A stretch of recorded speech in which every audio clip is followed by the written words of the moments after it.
Bukti Inara jadi selingkuhan terkuak, kode-kodean, kemesraan di publik. Publik kembali menyoroti kabar perselingkuhan yang menyeret nama artis Inara Rusli. Ia dikabarkan menjalin hubungan terlarang dengan suami sah dari Wardah Tinamawa, yakni Insanul Fahmi. Di tengah panasnya isu tersebut, beredar foto yang memperlihatkan Inara dan Insan mengenakan gelang kembar. Melansir akun Threads Feed Viral, terlihat potret keduanya sedang mengenakan gelang bertali merah.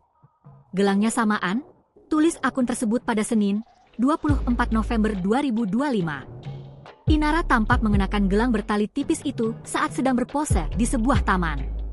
Sementara Insan memakai gelang yang mirip dengan milik ibu 3 anak tersebut ketika selfie di sebuah toilet.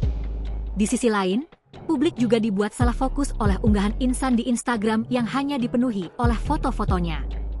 Pria lulusan Universitas Indonesia itu terpantau tidak pernah memposting kebersamaannya dengan istri dan anaknya. Download Tribun X sekarang, menghadirkan lokal menjadi Indonesia.